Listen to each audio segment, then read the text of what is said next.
하나님의 은혜와 평안이 여러분 심령 가운데 늘 함께 하시기를 기원합니다. 미국의 한 의사 선생님이 아프리카 어느 마을에서 의료 봉사 활동을 하면서 겪었던 일입니다. 그 마을에는 독특한 결혼 풍습이 있었습니다. 남자가 청혼을 할 때 암소를 끌고 처녀 집 앞에 가서 암소 받고 딸 주세요 이렇게 외치면서 청혼하는 풍습이었습니다. 특등 신부감에게는 암소 3마리, 괜찮은 신부감은 암소 2마리, 그리고 보통 신부감에는 암소 1마리를 전달하면서 청혼하는 것입니다. 어느 날 자신이 잘 아는 그 마을의 청년이 암소들을 몰고 청혼을 하러 갑니다. 그 청년은 그 마을의 유명한 또 유능한 청년입니다. 외국에서 축산 기술을 배우고 돌아온 미래가 밝은 청년, 아주 멋진 청년이 암소를 몰고 이제 청혼을 하러 가는데 무려 9마리의 암소를 끌고 청혼을 하러 가는 것입니다. 사람들이 도대체 어떤 자매이기에 9마리의 암소를 끌고 청혼하는가, 모두가 마을 사람들이 구경을 나섰습니다. 그 마을에 추장집도 지나갑니다. 가장 부잣집이라고 하는 바나나 농장 그 집도 지나갑니다. 그 마을에 제일 예쁘다고 하는 여자 선생님 집도 그냥 지나갔습니다. 그리고 어느 허름한 집 앞에 멈춰 섰습니다. 그리고 외칩니다. 암소 받고 딸을 주세요. 그러자 주인 되는 노인이 집 밖으로 나왔습니다. 그리고 곧 이어서 그의 딸이 집 밖으로 나왔습니다. 사람들은 실망했습니다. 아주 멋진 그런 처자일 줄 알았는데, 그런 자매일 줄 알았는데 키는 크고 삐쩍 마르고 금방이라도 쓰러질 듯 허약해 보이는 초라한 여자였습니다. 사람들은 실망하면서 수군거렸습니다. 자기들이 보기에는 1마리면 되는데, 암소 2마리 정도면 넉넉하는데 9마리씩이나 주면서 청혼해도 되는가? 흩어졌습니다. 그리고 이 의사도 의료 봉사 활동을 마치고 본국으로 귀국했습니다. 가끔씩 그 마을을 생각할 때마다 왜 9마리나 주었을까? 그것이 궁금했습니다. 몇 년이 지나서 휴가차 아프리카를 방문하는 중에 그 마을을 방문합니다. 그때 그 청년은 이미 큰 사업가가 되어 있었습니다. 금방 알아보고 집으로 초대합니다. 초대받고 집에 가서 궁금했던 것을 묻습니다. 그때 몇 년 전에 왜 9마리를 주면서 청혼했느냐고 묻자 사업가가 빙그레 웃으면서 아무런 대답을 하지 않습니다. 차가 나오고 음식이 나옵니다. 그런데 차를 들고 나타난 그 여인이 아주 멋진 여인입니다. 키도 크고 우아하고 아름답게 생기고 또 영어도 잘해요. 아주 매너도 좋아요. 이 의사가 생각합니다. 사업가가 새 장가를 들었구나. 그새 마음이 바뀌었구나. 근데 그 마음을 읽었는지 그 사업가가 의사에게 이렇게 얘기합니다. 바뀐 것 아닙니다. 그때 내가 암소 9마리를 주고 청혼했던 그 자매입니다. 저는 어려서부터 이 마을에 살면서 그 자매를 어려서부터 좋아했습니다. 그 자매와 결혼하는 것을 꿈꾸면서 성장했습니다. 때가 되어서 제 능력을 다 동원해서 9마리의 암소로 청혼했는데 그 9마리 암소로 청혼한 이유가 있습니다. 1마리면 되는데 2마리면 족하는데 왜 9마리씩이나 주고 청혼을 했는가? 자매가 평생 살아가면서 나는 암소 1마리에 결혼한 사람이야, 나는 암소 2마리에 결혼한 사람이야, 이런 생각이 아니라 나는 9마리의 암소 그 가치에 결혼한 사람이야, 그렇게 심어주고 싶었다는 거예요. 자존감을 심어주고 싶었다는 거예요. 결혼한 다음에 아내에게 뭐 공부해라, 용모를 다듬어라, 살림은 이렇게 해라, 이렇게 건강관리하라 한마디도 하지 않았지만 이 자매가 결혼하자마자 자기를 돌아보면서 자기를 계획하면서 공부도 하고 건강관리도 하고 용모도 가꾸고 살림살이도 잘했다는 거예요. 그렇게 시간이 흐르니 이렇게 아름다운 여인이 되었습니다. 이 남편 사업가가 한 것은 딱 한 가지밖에 없습니다. 수시로 사랑한다, 나는 당신을 사랑합니다, 사랑합니다, 사랑합니다, 그 고백한 것밖에 없다는 것입니다. 사람은 누구를 만나느냐에 따라서 그 가치가 달라집니다. 사람은 어떤 사랑을 받느냐에 따라서 그의 인생도, 그의 삶도, 그의 성품도 달라지게 되어 있습니다. 여러분은 어떤 사랑을 받아왔습니까? 여러분들은 어떤 사랑을 지금 받고 계십니까? 여러분들은 어떤 사랑을 베풀고 계십니까?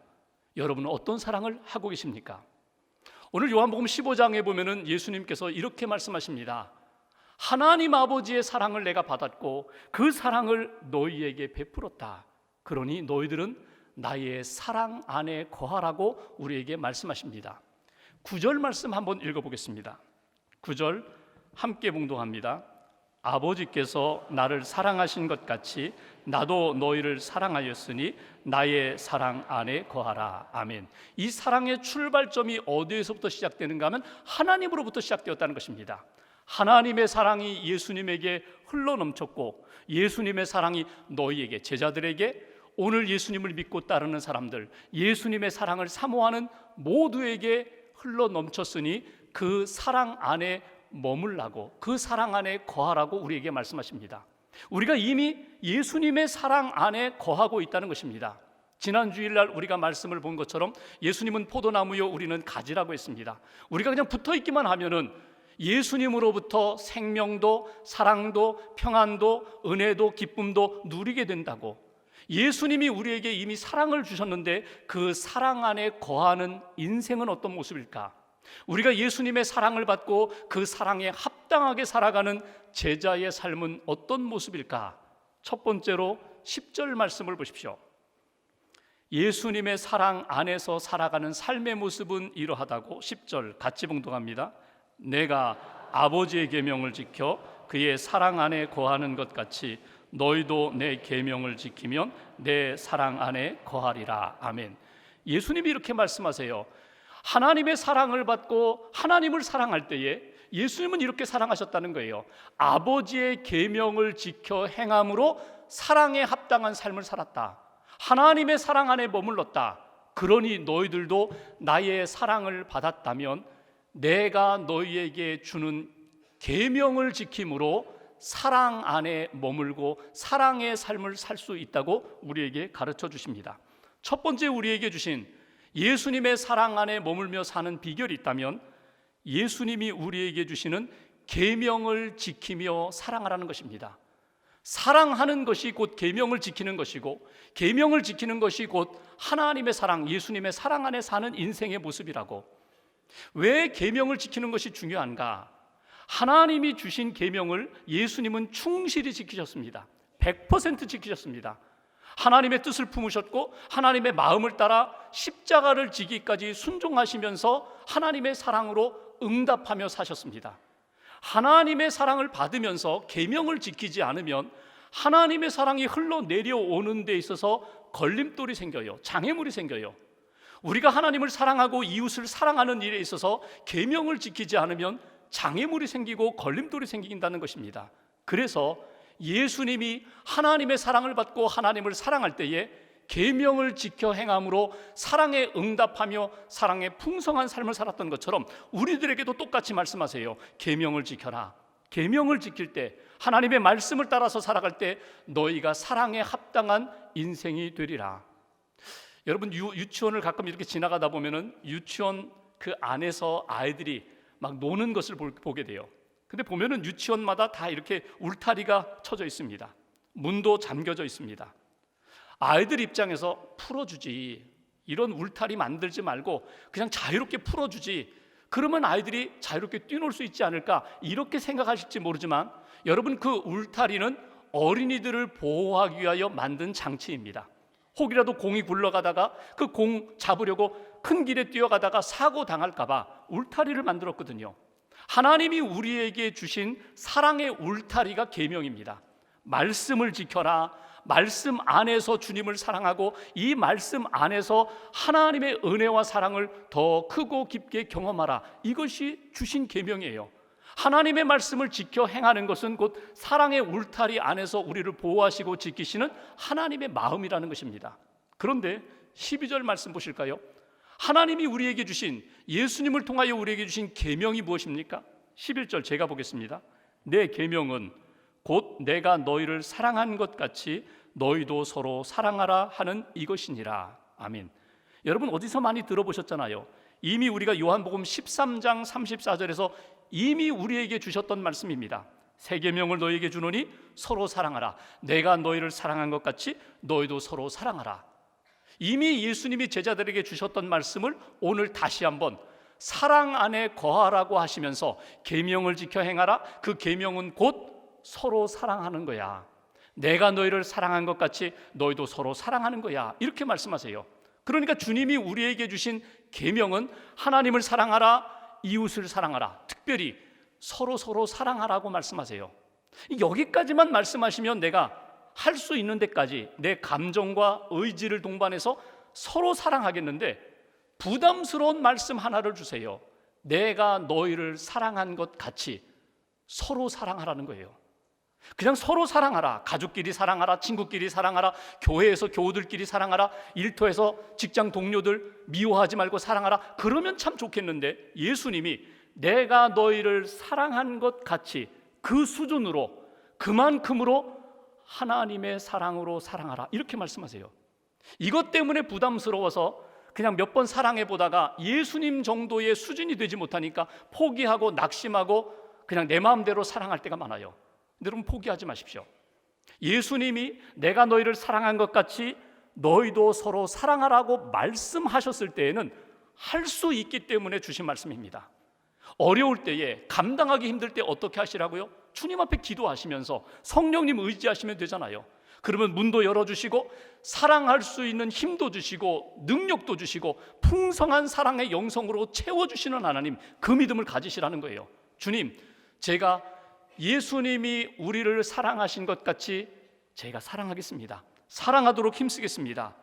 하나님이 우리를 사랑하셨는데 그 사랑을 늘 간직하며 사랑하겠습니다. 그러니까 내 힘으로는 한계가 있지만 나를 사랑하신 그 은혜를 생각하고 지금도 사랑할 수 있도록 도우시는 은혜를 의지하면서 나아가면 주님의 계명대로 사랑할 수 있고 주님의 계명대로 하나님이 기뻐하시는 예수님의 사랑을 감당할 수 있다. 이것이 오늘 우리에게 주신 말씀입니다. 여러분 신앙생활 잘하면서 성경 공부도 했어요. 봉사활동도 해요. 하나님이 주신 계명을 잘 지킨다고 하면서 사랑하지 못한다면, 서로 미워한다면, 서로 증오한다면, 서로 갈등 속에 그냥 방치된다면 하나님이 기뻐하시는 사랑 안에 머무는 인생이 될 수가 없어요. 사랑한다면, 그 계명을 지켜 행한다면 성령님을 의지하면서 나를 사랑하신 그 은혜를 늘 기억하며 그 힘으로 사랑하고 그 힘으로 기도하고 그 힘으로 감당하는 저와 여러분 되시기를 주님의 이름으로 기원합니다. 포도나무 비유에서 이미 말씀하셨잖아요. 나에게 붙어 있기만 하면 돼. 나에게 붙어 있기만 하면 생명의 열매도 기쁨의 열매도 성장의 열매도 또 사랑의 열매도 맺게 되리라. 주님의 말씀을 기억하면서 사랑 안에 주의 계명을 지키면서 주님처럼 사랑하면서 하나님의 뜻 이루는 저와 여러분 되시기를 주님의 이름으로 기원합니다. 두 번째로 예수님의 사랑 안에 머문다는 것, 거한다는 의미가 무엇입니까? 13절 말씀 보십시오. 한 절 같이 봉독합니다. 사람이 친구를 위하여 자기 목숨을 버리면 이보다 더 큰 사랑이 없나니. 아멘. 사람이 친구를 위하여 자기 목숨을 버린다. 쉽지 않아요. 여기 목숨이라는 것이 여러분 단지 육체적인 생명만 의미한다고 생각하지 마십시오. 여기 목숨은 자기의 인격, 자기의 감정, 자기의 생각과 자기의 뜻, 심지어는 자기의 자존심까지도 다 내려놓고 희생하면서 사랑하는 그 사랑을 의미합니다. 예수님이 그렇게 사랑하셨어요. 예수님이 십자가의 사랑으로 그렇게 희생하면서 사랑하셨고, 십자가 지기 전에도 예수님이 복음을 전하실 때에, 가르치실 때에, 병든 자를 위로하시면서 치유하실 때 언제나 낮아지셔서 희생하시면서 헌신하시면서 주님이 사랑하셨다는 것입니다. 그 사랑을 보고 배웠다면, 그 사랑을 느낀다면 오늘 두 번째 주시는 메시지, 희생함으로, 너도 희생함으로 주님의 사랑 안에 머물라고 우리에게 말씀하십니다. 하나님은 사랑의 하나님이십니다. 예수님도 사랑의 하나님이십니다. 우리 곁에, 우리 안에 와서 역사하시는 성령님도 사랑의 영으로 우리에게 오셨습니다. 그 하나님, 예수님, 성령님이 사랑으로 역사하실 때 우리에게 희생하면서 기꺼이 우리를 살리고자 하셨고 우리를 회복하는 일을 위하여 힘쓰셨습니다. 그 사랑을 받았다면 너도 친구를 위하여, 가까운 가족을 위하여, 교우들과 이웃들을 위하여 너도 너의 자존심 내려놓고 너의 이기심, 너의 이익을 도모하지 말고 너도 희생하면서 사랑하라고. 우리의 사랑이 여러분 시험을 받을 때가 있어요. 시험대에 오를 때가 있어요. 영국 속담 가운데 보면 순경은 친구를 만들고 역경은 우정을 시험한다라는 말이 있어요. 순경, 순탄한 환경 가운데에는 친구를 만들 수 있지만 역경, 어려운 환경을 만나면 그 사랑과 우정이 진짜인지 시험을 받는다, 판결을 받는다. 내가 정말 사랑하는 이 사랑이 정말 주님을 사랑하고 주님이 나를 사랑하신 것처럼 내가 낮아지고 희생하고 헌신하면서 사랑하는 것인가? 어려운 일을 만나보면은 그 사람의 사랑도 평가할 수 있고 나의 사랑도 평가할 수 있어요. 오늘 여러분들이 하고 계시는 그 사랑을 한번 저울에 올려놓고 내가 사랑하는 이 사랑이 그냥 나중심적인 사랑인가? 예수님이 기뻐하시는 사랑인가? 헌신하는 사랑인가? 희생하는 사랑인가? 한 번쯤 여러분 점검해 보십시오. 1차 세계대전 당시에 미국의 한 동네에서 자란 두 청년이 전쟁에 가게 됩니다. 같은 곳에 배치를 받고 전쟁에 참여하게 되는데 한 사람은 참호에서 보초를 쓰고 한 사람은 포탄을 나르면서 적진 가까운 곳에서 그렇게 활동을 하게 돼요. 폭탄이 날아왔어요. 그래서 저 멀리 포탄을 나르던 친구가 파편에 맞아서 쓰러졌습니다. 그 모습을 보고 참호 속에 있던 그 병사가 제가 가서 제 친구인데 가서 제가 이렇게 업어오겠습니다. 다 말렸어요. 분대장이 말리고 그 동료 병사들이 말리고 너 죽는다는 거예요. 가다 또 폭탄 떨어지면 죽는다. 저 병사 보니까 중상을 입었는데 그 부상 때문에 살지 못해. 가지마. 그런데 몰래 갔어요. 가서 그 친구를 업고 돌아와 보니까 죽었어요. 그러니까 막 비난을 받았죠. 죽는다고 하지 않느냐? 이미 죽었다고 하지 않았느냐? 너도 죽을 뻔했는데 막 나무랄 때에 그 병사가 이런 이야기를 했다고 합니다. 제가 갔을 때 제 친구는 아직도 호흡이 남았었습니다. 말도 할 수 있었습니다. 그때 그 친구가 제게 했던 이야기, 친구야, 나는 네가 올 줄 알았어. 고맙다. 여러분 이 상황을 한번 여러분 그려보세요. 우리의 삶 속에 한번 적용해 보세요. 똑같은 전쟁의 상황은 아니지만 우리의 삶 속에 예수 믿고 사랑받고 사랑한다고 하는 우리들이 정말 위기 가운데 어려운 상황 가운데 정말 나를 내려놓고 희생하면서 주님의 사랑 의지하면서 뛰어들어갈 수 있을까? 그 사랑이 필요하다는 거예요. 예수 그리스도의 사랑 안에 머물고 그 사랑을 누리며 사는 인생은 언제나 나의 이기적인 마음이 아니라 주님의 사랑으로 무장하여 희생하라. 친구를 위하여 목숨을 버리면 이보다 더 큰 사랑이 없다고 했는데 하나님, 내 인격과 내 삶과 내 모든 것들을 내려놓고 주님이 기뻐하시는 사랑의 자리로 뛰어들 수 있는 그런 사람 되게 해달라고 다시 한번 다짐하고 점검하는 저와 여러분 되시기를 주님의 이름으로 기원합니다. 마지막 16절 말씀 보십시오. 16절, 예수 안에서 사랑하는 삶의 모습은 무엇인가? 16절 같이 봉독합니다. 너희가 나를 택한 것이 아니요 내가 너희를 택하여 세웠나니 이는 너희로 가서 열매를 맺게 하고 또 너희 열매가 항상 있게 하여 내 이름으로 아버지께 무엇을 구하든지 다 받게 하려 함이라. 아멘. 주님이 이렇게 말씀하세요. 너희가 나를 택한 것이 아니라 내가 너희를 택했다. 너희가 나를 먼저 사랑한 것이 아니라 내가 너희를 먼저 사랑했다. 그리고 너희가 그 사랑 안에 머물며 열매 맺기를 원한다. 하나님 앞에 기도하는 것마다 응답받기를 원한다. 여러분, 열매는 어떤 열매일까요? 너희가 나의 사랑 안에 머물라고 거하라고 말씀하시면서 우리에게 기대하시는 그 주님의 기대하시는 열매는 무엇일까요? 사랑의 열매 가운데 제일 원하시는 게 뭘까요? 구체적으로 한번 생각해 보십시오. 내가 사랑하는 사람들에게 내가 사랑을 베풀면서 어떤 사랑을 먼저 베풀어야 할까? 어떤 사랑으로 예수님의 사랑을 보여줘야 할까? 어떤 사랑으로 예수님의 사랑의 능력을 증거해야 될까? 그 가운데 제일 중요한 사랑이 뭔지 아세요? 용서하는 사랑입니다. 오늘 주님은 우리에게 이렇게 말씀하세요. 먼저 주면서 사랑하라. 무엇을 먼저 주면서? 용서를 주면서, 용서하면서 사랑하라고 우리에게 말씀하십니다. 예수님께서 마태복음 5장에 보면 이런 말씀을 하세요.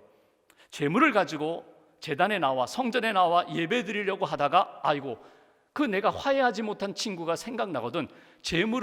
예물을 그대로 성전 앞에 두고 가서 형제와 자매와 용서하고 화해하고 돌아와서 예배를 드려라. 제물을 드려라. 무엇이 정말 중요한 것인가? 하나님의 은혜와 사랑을 받은 사람은 먼저 주면서 사랑하라. 어떻게?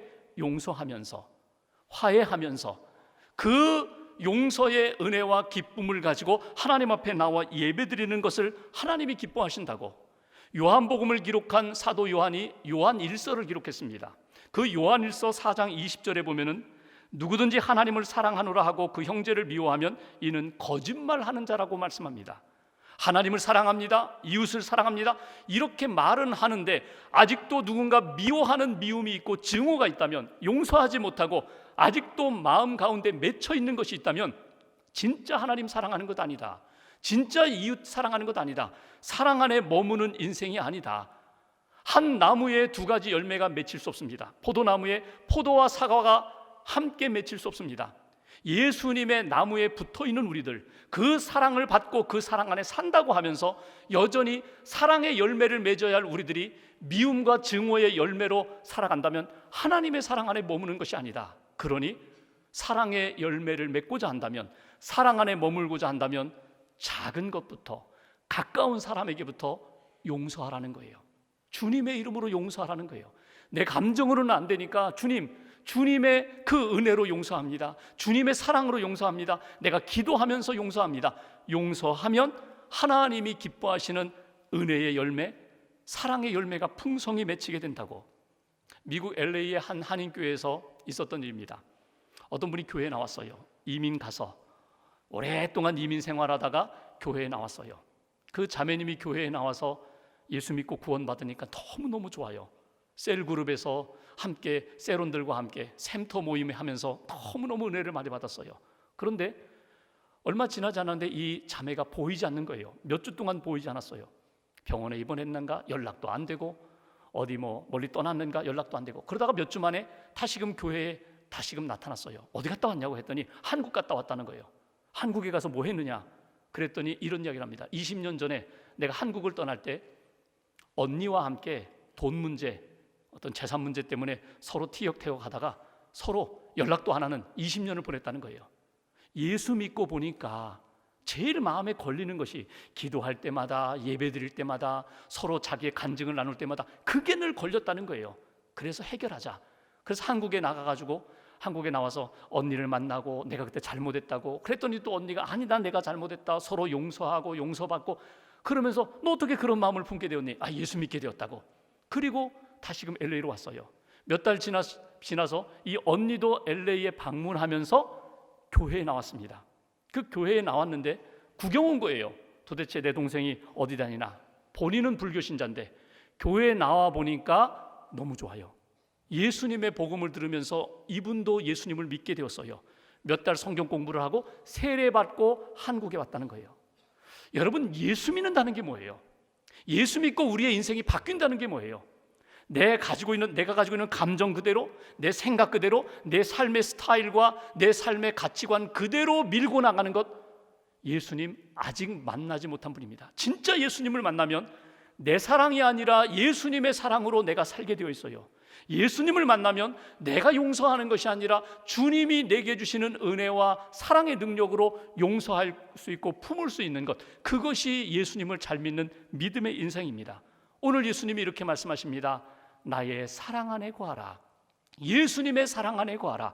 그 사랑 안에 머물 때에 내가 만들지 못하는 역사를 내가 만들어 주리라. 유명한 심리학자인 레오 버스카글리아, 그분이 어렸을 때 자기가 가족이 겪었던 하나의 이야기를 합니다. 어렸을 때 어느 날 아버지가 대낮에 퇴근을 하셨어요. 그리고 가족들을 모아놓고 이렇게 얘기합니다. 오늘부로 사업이 파산됐다. 이제 일자리가 없다. 그러니 그렇게 알아라. 모두가 다 침울한 상태, 아무도 말하지 않는 상태에서 엄마가 조용히 밖으로 나갔습니다. 그리고 얼마 지나지 않았는데 엄마가 막 부식거리를 사온 거예요. 고기를 사오고 생선을 사오고 막 야채를 사와가지고 그날 저녁에 잔치를 합니다. 잘 먹었어요. 잔치를 했어요. 알고 보니까 엄마가 그날 자기가 가지고 있는 보석 가운데 진주 목걸이를 가지고 시장에 가서 그걸 팔아가지고 그 잔치 음식을 사온 거예요. 재료를 사온 거예요. 그 소식이 이웃에게 알려지고 친지들에게 알려지니까 그 어머니를 막 비난하는 거예요. 아니, 이렇게 사업이 어려워졌으면 한 푼이라도 아껴야지, 그거 돈을 그렇게 쓰면 어떻게 하느냐고. 그때 엄마가 이런 이야기를 했다는 것입니다. 그날 저녁이야말로 우리 가족에게는 어떤 때보다 사랑과 기쁨이 필요했던 때다. 내가 가지고 있는 것 가운데 가장 귀한 것 팔아서 우리 가족이 사랑 안에서, 기쁨 안에서 즐거움을 누리는 것, 나는 그거 결코 후회하지 않는다. 아버지가 이런 이야기 했다는 것입니다. 아버지, 내 어머니는 우리에게 자신의 보석보다 우리 가족 한 사람 한 사람이 더 소중하다는 것을 그때 깨우쳐 주었다. 나는 그날 저녁을 먹으면서 용기도 얻었고 그리고 힘도 얻어서 다시금 일어날 수 있었다. 여러분, 하나님이 우리에게 주시는 기회가 있어요. 사랑으로 섬길 수 있는 기회가 있어요. 사랑으로 용서할 수 있는 기회가 있어요. 사랑으로 하나님의 말씀에 순종할 수 있는 기회가 있어요. 기회를 놓치지 마십시오. 하나님 우리 이미 사랑하셨고 우리가 그 사랑 안에 있다면 그 사랑으로 여러분 감당하시라는 거예요. 오늘 말씀 가운데 보면 11절에 이런 말씀이 있습니다. 내가 이것을 너희에게 이름은 내 기쁨이 너희 안에 있어 너희 기쁨을 충만하게 하려 함이라. 사랑의 기쁨을 누리라는 거예요. 순종하면서, 감당하면서, 용서하면서, 희생하면서 그 사랑하는 것으로 그냥 지치고 끝나는 것이 아니라 하나님이 주시는 놀라운 기쁨이 내 안에 있는데 너희도 그 기쁨을 누리라고 우리에게 말씀하십니다. 말씀을 마무리하면서 이번 한 주간 동안 또 오늘 하루를 보내면서 예수님의 사랑 안에 거하시는 저와 여러분 되시기를 주님의 이름으로 축원합니다. 그 은혜를 의지하십시오. 내 감정 의지하지 마시고 나를 사랑하시고 용서하신 주님의 은혜를 의지하십시오. 그리고 말씀 따라 순종하고 헌신하고 희생하고 용서할 때 하나님이 우리의 삶 가운데 생명의 은혜로, 기쁨의 은혜로 다시금 채워주실 것입니다. 다 같이 기도하겠습니다.